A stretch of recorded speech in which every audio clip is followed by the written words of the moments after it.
Domingo de Ramos, o domingo que abre a Semana Santa. Antigamente, esta semana era chamada também de Grande Semana. Por quê? Porque é a semana que deságua, que termina com a grande festa cristã, a ressurreição do Senhor. A semana é santa porque prepara a festa da ressurreição. E hoje, 8 dias antes do domingo da Páscoa, nós temos o domingo que oficialmente é chamado Domingo de Ramos e da Paixão do Senhor. Preste bem atenção para você entender. Domingo de Ramos, por causa da procissão de Ramos. E Domingo da Paixão, por causa da missa da Paixão. Em geral, a gente diz, fui para a missa de Ramos. Está errado. Não existe missa de Ramos. Existe missa da Paixão. De Ramos é a procissão. Na procissão, a gente faz memória da entrada de Jesus em Jerusalém. E eu vou meditar com você sobre o significado desta entrada. Então, lê-se o evangelho da entrada de Jesus em Jerusalém, abençoam-se os ramos e a gente vai até a igreja onde será celebrada a missa da paixão. A gente vai levando ramos. Chega lá na missa, deixa o ramozinho quieto, esquece os ramos e começa a missa da paixão. O evangelho é o da paixão. Por exemplo, um padre poderia, para ser mais prático, por brevidade, o padre poderia celebrar a missa da paixão com o evangelho de Ramos? De modo algum. De modo algum. O evangelho da missa de hoje tem que ser a paixão do Senhor. O evangelho de Ramos é da procissão. Então, é procissão de Ramos e missa da paixão. De modo que se uma pessoa não puder ir à missa da ceia do Senhor, não puder ir à sexta-feira santa, a celebração da paixão do Senhor, ela neste domingo, hoje, escuta o evangelho da paixão, que termina com Jesus colocado no túmulo, e domingo que vem escuta o evangelho da ressurreição. É assim. Então, entendeu? Estamos no domingo de Ramos, por causa da procissão, e da paixão do Senhor, por causa da missa. A gente pode dispensar a procissão? Pode. Não pode dispensar a missa. Então, é assim. Mas o que nós celebramos hoje? Hoje o nosso Salvador Jesus Cristo entrou em Jerusalém para padecer a sua morte. É um dia solene, como tudo nesta semana é solene. Então fixemos o olhar em nosso Senhor.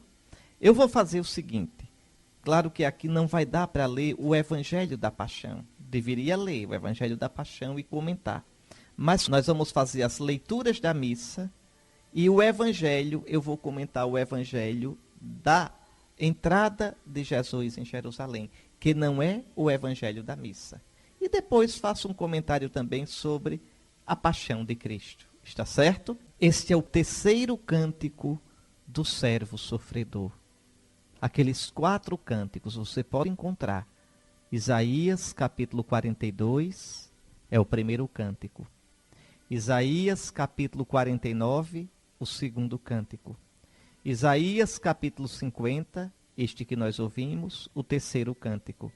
Isaías capítulo 52 e 53, o quarto cântico. Nesses 4 cânticos se fala de um personagem misterioso que vai tomar sobre si todo o pecado de Israel e da humanidade toda, que vai sofrer, vai ser ultrajado, humilhado, morto, e depois triunfará e terá uma descendência enorme, uma multidão. Esse personagem é Jesus, nosso Senhor. Na segunda-feira santa, terça-feira santa, quarta-feira santa, a primeira leitura das missas será sempre dos cânticos do servo sofredor. E na sexta-feira santa, a primeira leitura é o 4º cântico. Pois bem, mas meus queridos irmãos, hoje coloquemos o olhar em Jesus. É tão bonita a oração de entrada, a oração inicial da missa de hoje. Deus eterno e todo-poderoso, para dar aos homens um exemplo de humildade, quisestes que o nosso Salvador se fizesse homem e morresse na cruz. Concedei-nos aprender o ensinamento da sua paixão e ressuscitar com ele em sua glória. Está aí. Jesus nos dá um exemplo de humildade, de obediência ao Pai, de confiança no Pai. Como a gente deveria aprender esse exemplo e viver a vida nas mãos do Pai? Vós, Senhor, quisestes que o nosso Salvador se fizesse homem e morresse na cruz. Que mistério! Deus querer que a salvação passasse pela dor, pela cruz, pela morte do seu Filho. Pois bem, vamos pedir a Nosso Senhor que a gente aprenda esse ensinamento de Jesus. Que a gente, celebrando nesta Semana Santa os mistérios da paixão, da morte e da ressurreição do Senhor, a gente aprenda a unir a nossa vida ao Cristo Senhor. E a primeira leitura que nós acabamos de ouvir, no servo que fala, é Jesus que fala. Veja que coisa. O Senhor Deus deu-me uma língua adestrada, para que eu saiba dizer palavras de conforto à pessoa abatida. Ou seja, Jesus veio para consolar. Jesus veio para erguer. Jesus veio para aliviar. Vinde a mim, o meu fardo é leve, o meu jugo é suave. Vinde a mim, todos vós que estáis acabrunhados, que estáis levando o pesado fardo na vida. Então Jesus vem para nos abrir um caminho de salvação. Vem para nos aliviar, mas isso não se faz brincando. Não se faz, meus irmãos, a maldade do mundo, o pecado do mundo, os egoísmos do mundo, nada disso é brincadeira. Jesus deverá tomar sobre si as consequências do mal do mundo todo. E veja como diz ainda o servo: Ele, o Senhor, me desperta a cada manhã e me excita o ouvido para prestar atenção como um discípulo. Isso é uma coisa muito impressionante em Jesus. Jesus é Deus. Jesus é o Filho eterno feito homem. No entanto, ele não veio fazer a sua vontade, mas a vontade do Pai. Meu alimento é fazer a vontade do Pai. Minha palavra não é minha, eu falo o que ouvi do meu Pai. Que coisa impressionante. Que coisa impressionante. Olha como Jesus diz, como o servo diz: Deus me desperta a cada manhã e me excita o ouvido para prestar atenção como um discípulo. Ou seja, o Pai foi falando na minha vida. O Pai foi mostrando o caminho que eu devia seguir. E que caminho é esse? O Pai vai mostrando a Jesus que o caminho passa pela cruz. A carta aos Hebreus diz que Jesus muitas vezes pediu ao Pai que o livrasse disso. Mas apesar de ser o filho, aprendeu a obedecer no sofrimento. O Pai vai mostrando o caminho. E Jesus vai dizendo: amém, faça-se sim. Olha aqui, o Senhor abriu-me os ouvidos, não lhe resisti, nem voltei atrás. Que lição! Quantas vezes o Senhor nos mostra as coisas. Quantas vezes o Senhor nos revela a sua vontade e a gente de fininho vai fazendo do nosso jeito. Cristo se fez obediente ao Pai até a morte. Cristo entrou no mundo rezando. Está lá na carta aos Hebreus. Ao entrar no mundo, ele disse: Tu não quiseste sacrifício pelo pecado, nem oblações. Tu me deste um corpo. Por isso eu disse: Eis que eu venho para fazer a tua vontade. É a obediência, essa obediência amorosa de Cristo ao Pai, por nós, que foi causa da nossa salvação. A nossa salvação vem da obediência de Cristo. Uma obediência que vai até derramar o seu sangue.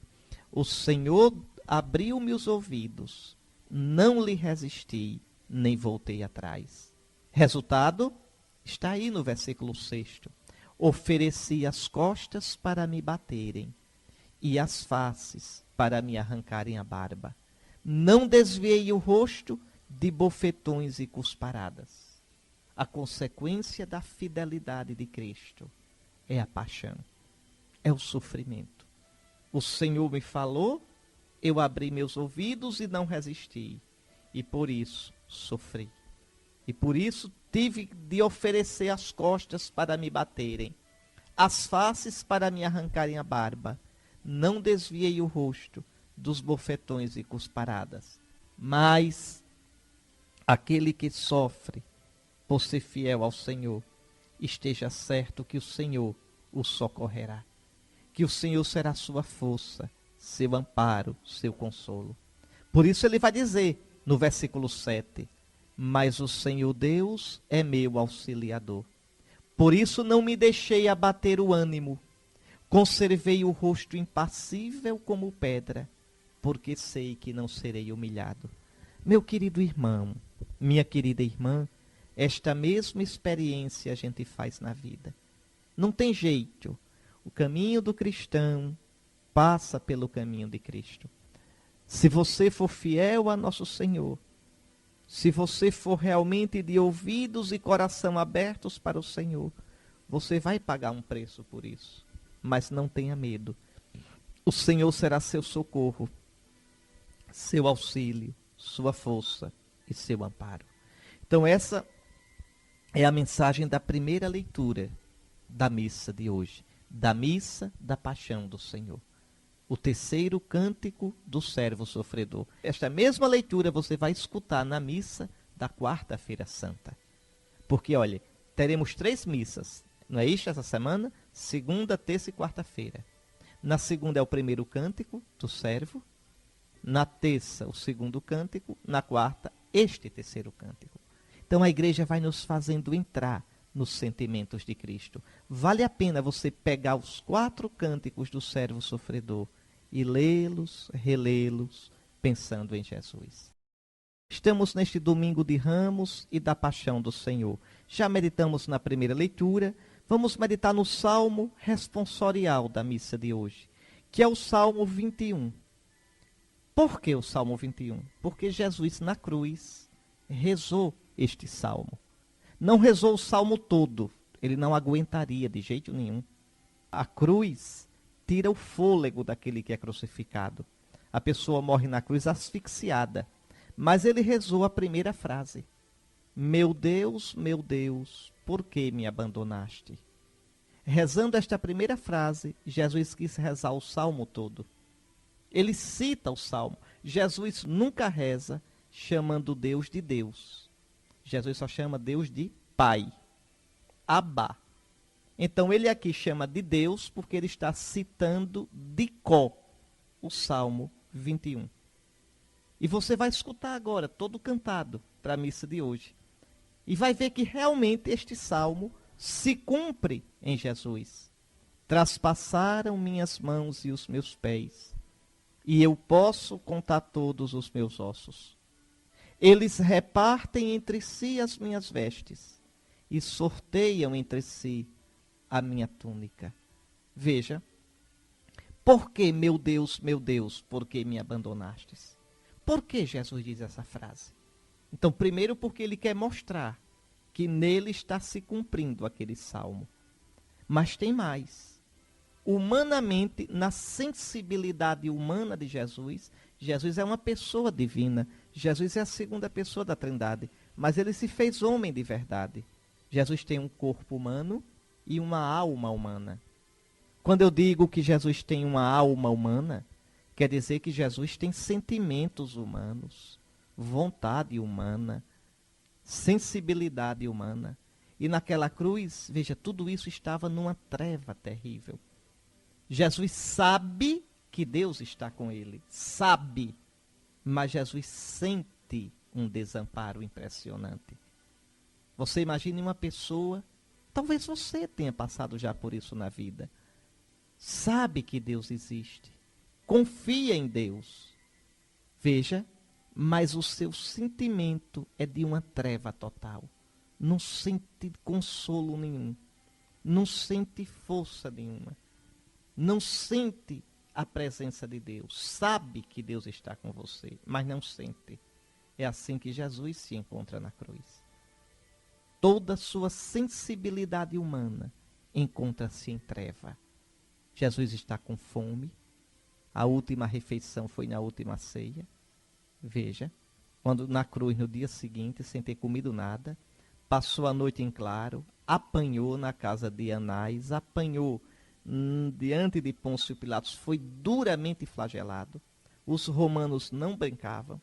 Às vezes a flagelação era tão dura que arrancava pedaços da carne do que estava sendo flagelado. A flagelação às vezes era tão dura que o réu não aguentava e morria. Morria durante a flagelação.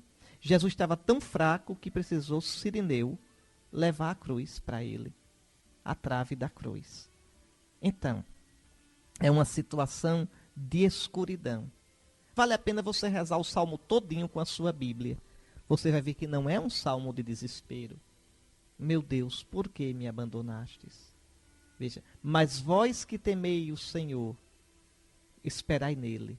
Eu vivo para ele, e minha descendência haverá de servi-lo. É interessante. Naquela dor enorme, o salmista sabe que o Senhor o defenderá e no fim fá-lo-á triunfar. É isso que Jesus quer mostrar com esse Salmo 21. Está aqui o resumo de tudo que nós vamos viver nesses dias, deste domingo até domingo que vem. Veja como começa. Jesus Cristo é Deus. Jesus Cristo existia na condição divina, com a glória divina, infinito, eterno, feliz, com o Pai e o Espírito Santo. Mas não se apegou a isto.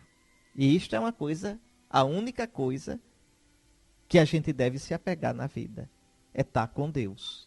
Pois bem, Jesus, por amor de nós, e por amor ao Pai, obedecendo ao Pai que queria enviá-lo para nos salvar, Jesus não se apegou à sua condição de Deus, mas esvaziou-se a si mesmo, humilhou-se, rebaixou-se, abaixou-se, murchou e assumiu a condição escravo, assumiu a nossa natureza humana. Jesus tornou-se igual a todo ser humano. Jesus assumiu um corpo humano, limitado como o nosso, que se cansa, que cresce, que envelhece, que morre. Jesus assumiu uma alma humana, porque o homem é corpo e é alma. Jesus assumiu uma alma humana, feita de saudade, de sonho, de preocupação, de tristeza, de angústia, de alegria. Tudo o que nós sentimos, Jesus sentiu. Veja, assumiu realmente a condição humana. E encontrado com aspecto de homem, sendo homem, já é uma pobreza enorme de Deus tornar-se homem. É verdade que ele não deixa de ser Deus, mas ele abre mão das suas prerrogativas divinas. Continua Deus, mas assume a condição de escravo, de criatura, de servo. E se isso ainda é pouco, olha o que diz a Escritura. E tornando-se igual aos homens, encontrado com aspecto humano, humilhou-se a si mesmo, fazendo-se obediente até a morte. Foi homem humilde, foi homem pobre, e obedeceu ao Pai, foi fiel ao Pai, não se desviou até a morte. A sua fidelidade ao Pai, não ter querido ser um Messias guerrilheiro, como os zelotas, não ter sido um Messias curandeiro, fazedor de milagre por milagre, não ter sido um Messias político, não ter sido um Messias legalista como os fariseus queriam. Ele foi rejeitado por todos, porque foi o Messias como o Pai queria. Então, humilhou-se, fazendo-se obediente até a morte. E se isso é pouco, a morte que ele sofreu foi a pior, a mais vergonhosa, a morte de cruz. A morte que era era realmente o pavor da antiguidade. Todo mundo falava mal da morte de cruz. Então, vejam, nosso Senhor, por amor a mim, nosso Senhor, por amor a você, desceu até a nossa miséria, desceu até a nossa humanidade e, mais ainda, desceu até a nossa dor, até a nossa escuridão, desceu até a nossa morte e morreu de morte aperreada, morreu de morte angustiada, obediente ao Pai, por amor de nós. Por isso, Deus o exaltou acima de tudo. Aquele que desceu ao mais baixo é o mesmo que foi exaltado ao mais alto. Deus o exaltou acima de tudo e lhe deu o nome que está acima de todo nome. Que nome o Pai deu ao Filho? O nome de Senhor. O nome que só o Pai tinha, Adonai, Senhor. Era o nome que a Bíblia reserva só para Deus. Só para Deus. Pois bem, a partir de agora, Jesus vai ser totalmente glorificado. O Pai, no domingo da ressurreição, pela manhã, derrama sobre ele o Espírito Santo e o glorifica totalmente. De modo que agora, na sua natureza humana, quer dizer, no seu corpo humano, na sua alma humana, Jesus está totalmente glorificado. Ele é Senhor. Assim, ao nome de Jesus, todo joelho se dobre no céu, que é a morada de Deus, na terra, que é a morada dos homens, e abaixo da terra, quer dizer, nos infernos. Isso, viu, é um modo antigo de falar. Não quer dizer que o inferno está dentro do planeta Terra, no subsolo, não. No subsolo de Sergipe não tem inferno, tem petróleo. Viu? Não, o inferno aqui, entenda, porque quer dizer, Deus está acima de nós e o inferno é pior do que esta vida, está abaixo desta vida. Por isso que diz que abaixo da terra. Então, veja, assim ao nome de Jesus, todo joelho se dobre no céu, na terra e abaixo da terra. Em outras palavras, todos os seres, toda a criação se dobre e toda língua proclame: Jesus Cristo é o Senhor. Jesus Cristo é glorioso. Jesus Cristo é Deus. E isto é para a glória do Pai. Porque o Pai foi fiel. O Pai não abandonou o seu Filho. O Pai ressuscitou o seu Filho Jesus. Quem é fiel a Deus nunca se quebrará. Nunca, nunca, nunca. Nunca ficará na morte. O Pai glorificou o seu Filho obediente e haverá de glorificar a mim e a você, se formos obedientes a Ele, como Jesus e por meio de Jesus. Vamos comentar juntos, com calma, esse texto do Evangelho. Então, Marcos, capítulo 11, versículos 1 a 10. Veja, quando se aproximaram de Jerusalém, na altura de Betfagé e de Betânia, junto ao Monte das Oliveiras, Jesus enviou 2 discípulos, dizendo: ide ao povoado que está em frente, e vocês já escutaram, pegar um jumentinho e desamarrá-lo. Atenção, Jesus estava em Betânia, no Monte das Oliveiras, tá certo? Betânia fica atrás do Monte das Oliveiras. Aí você vem de Betânia, passa por Betfagé, desce o Monte das Oliveiras, tem uma grota embaixo. Povo do mato, né? Embaixo da montanha tem o quê? Uma grota, tá certo? Então, uma grota. O que é que tem nessa grota? Essa grota é chamada de Vale de Josafá, tá certo? Nessa grota, embaixo no vale, tem um riacho. Um riachozinho de nada. É a torrente do Cedron. Jesus atravessa a torrente do Cedron e vai subir outro monte. Que monte? O monte onde está Jerusalém. O Monte Sião. E o monte onde está o templo, o Monte Moriá, o monte do templo. Então, veja, Jesus, quando chega no Monte das Oliveiras, manda, ali em Betfagé, desamarrar esse jumentinho. Por que é que o Evangelho fala nesse jumentinho? Qual é a importância de um jumento no evangelho de hoje, não é? São duas coisas, para você entender. Uma, o evangelho já disse, é para se cumprir a profecia. O profeta Zacarias tinha dito: alegra-te, Sião, solta gritos, Jerusalém. O profeta aqui estava falando quando o Messias viesse. Eis o teu rei vem a ti. Jerusalém estava na pior, não tinha mais rei, não tinha mais nada. Virá o teu rei, um descendente de Davi. Ele vem, mas em humilde, ele não vem a cavalo, transporte veloz, forte, alto, para a guerra. Não, ele vem no jumento, que é o animal usado pelo servo. Veja, ele vem para servir, ele vem como rei de paz. Ele vem montado no jumento, cria da jumenta. Aí é o jeito que o oriental tem de falar. Tá certo? Quando você vê esses arrudeios assim na Bíblia, não se espante. É o jeito de falar do oriental. O jeito. Tá certo? Por exemplo, vem uma senhora que cuida do burrinho. Ela tem um burrinho. Ela passa por um rapaz. O rapaz faz: boa tarde, mãe do burro. Mãe do burro porque ela cuida do burro. Aí ela diz: boa tarde, meu filho. Ó, se ela é mãe do burro e o outro é filho dela, então cabe a irmão do burro, é burro também. Mas não é assim. O oriental não pensa desse jeito. O oriental tem o jeito de falar que é do próprio da região. Quem é mentiroso é pai da mentira, ou filho da mentira. Veja, quem é perdido é filho da perdição.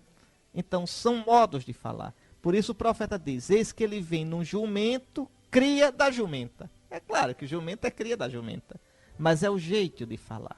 Então, Jesus vai entrar em Jerusalém como rei. Ele é o rei anunciado pelo profeta Zacarias. Ele é o descendente de Davi. Ele é o Messias. E por isso o povo vai gritar: bendito o reino que vem, o reino do nosso pai Davi. Chegou o tempo do Messias. Chegou o descendente de Davi. Deus agora vai estabelecer o seu reino como ele tinha prometido. Está aí.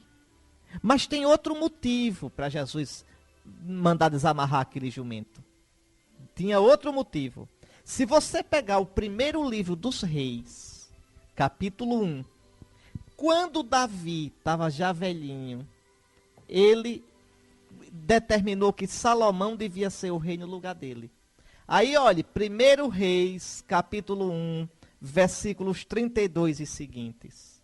O rei Davi ordenou, veja, olha o que é que o rei Davi ordena: tomai convosco os servos do vosso amo, fazei montar na minha mula, no meu jumento, o meu filho Salomão, e descei com ele a Giom. Lá o sacerdote Sadoque e o profeta Natã o ungirão como rei de Israel. Tocareis então a trombeta e proclamareis: viva o rei Salomão. Subireis então atrás dele, e ele virá sentar-se no meu trono para reinar em meu lugar. Ou seja, Jesus é o verdadeiro Salomão, o príncipe da paz. Shalom, Salomão vem de Shalom, pacífico. É Jesus o verdadeiro descendente de Davi. É Jesus o verdadeiro rei de Israel. É Jesus o Messias. Está aí. Por isso esse jumento. Desamarrar o jumento. Está certo? Então Jesus entra em Jerusalém. E o povo reconhece o sinal. O povo conhecia a Escritura. E aí começa a gritar. Veja, Hosana, bendito que vem em nome do Senhor. Bendito seja o reino que vem. O reino que os profetas tinham prometido. Então, é impressionante. Hoje, participar da procissão de Ramos quer dizer isso. Eu creio, Senhor, que Tu és o Messias. Eu creio, Jesus. É a gente proclamar diante do mundo, nas ruas das nossas cidades.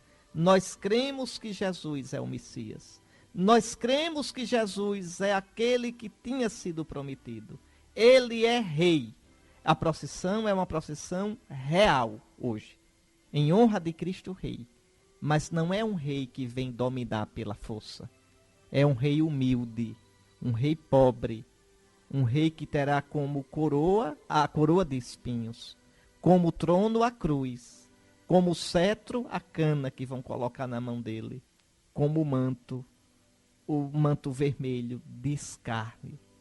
Está aí, como honra as bofetadas e as cusparadas. Então hoje você pegar o ramo e sair em procissão é dizer, eu creio que Jesus nos salva assim. E eu estou disposto a ir com ele. Olhe, não dê o beijo de Judas em Jesus, não. Não renegue como Pedro. Não descreia como Tomé. Não fuja como os 12 na sua vida. Mas vá fiel ao Senhor até o fim. É por isso que esse ramo da procissão a gente deve guardar em casa.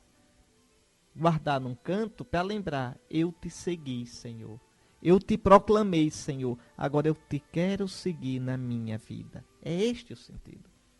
Esse ramo, no ano que vem, você entrega na paróquia para ser queimado para fazer as cinzas da quarta-feira de cinzas do ano que vem, de 2013. Então, é esse o significado da leitura de hoje. O nosso Salvador Jesus Cristo entra em Jerusalém para morrer. Entremos com ele. Como eu disse, o evangelho de hoje, do evangelho da missa da paixão, é segundo Marcos. E eu não comentei aqui esse evangelho que é a paixão de Cristo. Mas você vai escutar na missa. E eu queria somente chamar a atenção. Olhe, esse relato da paixão em Marcos, que é mais curto, é mais enxuto, apresenta-nos ao menos 3 modos de a gente se colocar diante de Cristo, nosso Senhor.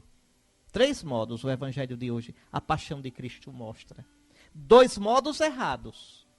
2 modos inadequados que deveremos evitar, apesar de tantas vezes a gente cair neles. E um modo correto. Deixa eu lembrar você esses 3 modos. Primeiramente, o modo dos discípulos, que é vergonhoso. Você vai escutar na paixão. Então todos o abandonaram e fugiram. Que vergonha. Meu caro irmão, que vergonha. Olhe, desde o início temos sido covardes. Somos uns discípulos covardes. Já começa com os 12. São os 12 primeiro frouxos. E depois vem eu e vem você. Então todos o abandonaram e fugiram. Somos um mísero bando de infiéis. Quantas vezes, nos apertos da vida, fugimos e abandonamos o Senhor? No vício, no comodismo, na busca de crendices e seitas, no fascínio por ideologias, ideias, filosofias opostas à nossa fé. Como é fácil fugir, meu irmão. Como é fácil, ainda agora, abandonar Jesus. A gente tem que pedir, viu? Perdoa-nos, Senhor Jesus. Porque ainda hoje somos assim. Ainda hoje somos como os primeiros discípulos, frágeis, inconstantes, covardes mesmo. Perdoa-nos pelo pouco amor, pela falta de compromisso. Então esse é o primeiro modo inadequado de se colocar diante de Cristo. Depois um segundo modo, o modo de Pedro. Você vai ouvir na paixão hoje. Que seguiu Jesus de longe. Repare, veja, não se pode seguir Jesus de longe. Quem o segue, veja, quem segue Jesus assim, pensa que pode ser discípulo pela metade, mas se ilude, tá certo? Porque ninguém pode seguir o Senhor sem combater seus vícios, sem combater seus pecados. Quem imagina poder servir a Deus e ao dinheiro, ao Senhor e aos costumes e modos e pensamentos do mundo, esses seguem a Jesus como Pedro seguiu, de longe, sem compromisso. Mas seguir o Senhor assim, como é que a gente termina? Termina como Pedro, negando Jesus. Se você é cristão e pensa que pode roubar no seu emprego, que pode roubar nos seus negócios, se você é cristão e pensa que pode adulterar, se você é cristão e pensa que pode ter um namoro safado, se você é cristão e pensa que pode ter uma vida dupla, você quer seguir Jesus de longe. E seguindo Jesus de longe como Pedro, você terminará como Pedro. Na hora H você vai negá-lo. Negá-lo. Vai dizer, eu não conheço. Não quero saber dele. Senhor, Senhor, olha para nós. Olha para nós como olhaste para Pedro. Dá-nos, Senhor Jesus, o arrependimento e o pranto pela covardia e pela frieza em te seguir. Senhor Jesus, faze-nos verdadeiros discípulos teus, que te sigam de perto até a cruz, como discípulo amado, ao lado de tua Santíssima Mãe. Então, dois modos errados de seguir Jesus, como os 12 que fugiram, como Pedro que seguia de longe e negou. E, finalmente, um modo correto, uma atitude bela, digna de um verdadeiro discípulo do Senhor. Aquele gesto da misteriosa mulher que ungiu a cabeça do Senhor com nardo puro, caríssimo. Está na Paixão hoje. Você pode olhar. São Marcos diz que ela quebrou o vaso e derramou o perfume na cabeça de Jesus. Quebrou o vaso, quer dizer, derramou todo o perfume, sem reservas, sem pena, com amoroso estrago.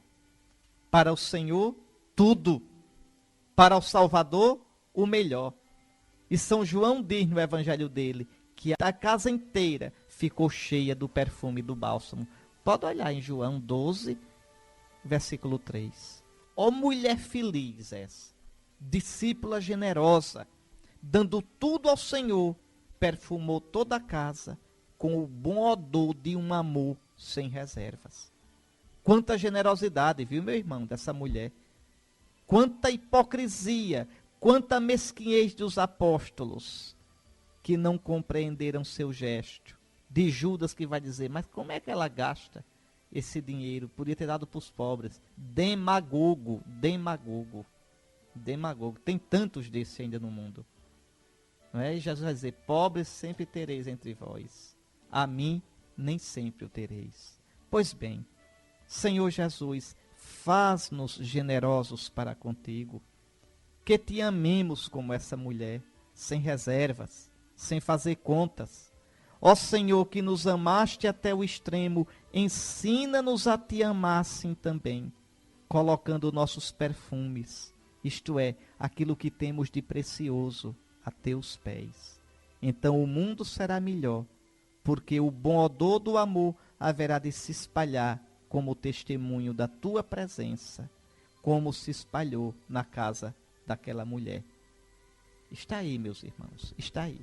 Então, vivamos bem essa Semana Santa. Quem não se confessou, procure se confessar. Lembro, quinta-feira santa à tarde, começa o Tríduo Pascal. Está certo? Pela manhã teremos a missa do Crisma. Pela manhã, na quinta-feira, não se pode celebrar missa alguma em canto nenhum. De modo algum. Só nas catedrais, o bispo celebra a missa do Crisma, rodeado pelos seus padres. É a missa que nos prepara para entrar no Tríduo Pascal. O que é que a gente olha nesta missa? Que é o Cristo sacerdote que vai se oferecer na Páscoa. É a missa do sacerdócio de Cristo. Reze na quinta-feira santa pelos seus padres, pelos nossos padres. Reze pelo seu padre. Podendo ir à catedral às 9 horas da manhã, participe da missa do Crisma. Nessa missa, os sacerdotes diante do bispo renovam as suas promessas sacerdotais. É um dia lindo para os padres. E nessa missa o bispo abençoa o óleo dos catecúmenos, quer dizer, aquele óleo para os batizados, aquele óleo que é colocado no nosso peito. O bispo abençoa o óleo dos enfermos, que é usado na unção dos enfermos. E o bispo prepara, misturando essência perfumada no óleo e depois soprando sobre ele, o bispo prepara e consagra o Santo Crisma. O Crisma, que é sinal do Espírito Santo. Com este óleo são consagrados, são ungidos as igrejas novas, os altares. Com este óleo é ungido aquele que vai se crismar. Com este óleo são ungidas as mãos dos padres e a cabeça dos novos bispos. Então, o Crisma, que simboliza a força do Espírito Santo. Esses 3 óleos lembram isso, não é? Que toda a força do Espírito Santo que o cristão recebe nasceu da Páscoa de Cristo. Nasceu pela morte, e pela ressurreição do Senhor. Isso na quinta-feira santa pela manhã. À tardinha, começa o tríduo pascal. A missa da ceia do Senhor, que pode ser à tardinha ou à noite, e se celebra o mandamento do amor, que é simbolizado no lava-pés, o sacramento do amor, com a instituição da Eucaristia, e o sacerdócio. Jesus manda que a igreja celebre isto em memória dele. Aqui, algumas coisas, só para lembrar você, para você entender. Quando termina a missa da quinta-feira santa, a missa da ceia do Senhor, o padre vai levar de modo solene a reserva eucarística, as hóstias consagradas, que serão comungadas na sexta-feira santa, porque na sexta-feira santa não tem missa. Então ele leva para um altar fora da igreja, chamado altar da reposição, e se faz uma procissão. Veja, não é procissão pelo meio da rua. A procissão é para o altar da reposição. Está certo? Segundo, não é exposição do Santíssimo. Não se pode botar uma hóstia grande na custódia e deixar o Santíssimo exposto, de modo algum. São as hóstias que serão comungadas na sexta-feira santa. E não ficam expostas. Ficam na âmbula, naquele cálice tampado, coberto com um véu, com um canopeu. Então, pode ficar numa caixinha, num sacrário, pronto para isso, ou numa casinha bonitinha, feita de madeira, de tecido. Bom, cada comunidade, cada paróquia tem o seu modo. Mas veja bem, não é adoração do Santíssimo, o Santíssimo exposto numa custódia. Não, não. E então, aí a comunidade, depois da celebração da missa da ceia do Senhor, até a meia-noite, é chamada para adorar de modo solene, em grupos, está certo? Por pastorais, por grupos, fazer sua adoração. Agradecendo a Jesus a Eucaristia e escutando, atendendo o convite dele. Depois da ceia, Jesus vai para o horto e vai dizer: ficai aqui comigo e vigiai. É um modo de estar com Cristo. Certo que na Eucaristia ele não está mais sofrendo, está vivo, ressuscitado.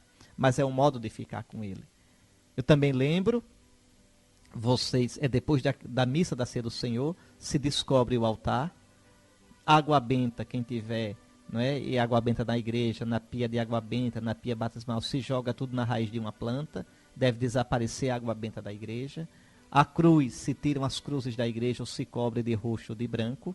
E pronto, e se fica assim. Na sexta-feira santa, lembre, é dia de jejum e dia de abstinência de carne.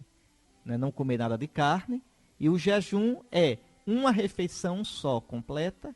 E as outras duas refeições devem ser tão xoxinhas que juntas não dê uma refeição completa. Muito bem, líquido não quebra jejum. Vocês, na sexta-feira santa, veja, não tem adoração solene ao Santíssimo. A adoração ao Santíssimo, ela vai, a adoração ao Nosso Senhor, lá no altar da reposição, é até meia-noite. Depois de meia-noite, não. Depois de meia-noite, a oração é silenciosa e privada. Não em grupo, não cantando. Silenciosa e privada. Aí, pelas 3 horas da tarde ou à noite, o melhor é às 3 da tarde, a celebração da Paixão do Senhor, que não é uma missa. É uma liturgia da palavra, com a oração dos fiéis feita de modo solene, cantada. Depois, a adoração da cruz, que não é adorar a madeira que está ali, mas adorar o sentido do que aconteceu ali, adorar o que aconteceu ali. E depois a comunhão, está certo? A comunhão com aquelas partículas consagradas no dia anterior. No dia anterior. Bom, no sábado santo a igreja guarda silêncio, não é? Pela morte, o Senhor está na morte, é isso que nós celebramos. A igreja, nesse dia, atenção, ministros da comunhão, muita atenção, porque pode ser que o padre, por descuido, não recorde.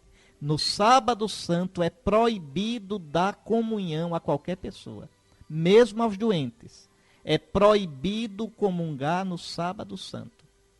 No sábado santo só se pode dar comunhão em perigo grave de morte. Aí se leva a comunhão em viático, a comunhão para a pessoa que está para morrer. Fora disso, não se dá comunhão no sábado santo. É dia de total jejum eucarístico. E aí, depois que o sol se põe, na noite do sábado para o domingo, quanto mais tarde, melhor. O bom era começar a vigília lá pelas 10 horas, mas infelizmente, né, se está colocando a vigília para muito cedo, mas nunca com o sol. É sempre depois que o sol se põe. Então, pelas 6 da tarde, ainda está cedo para a vigília. Pelo menos umas 7. Pelo menos. Aí a grande vigília pascal, que é a celebração mais importante do ano.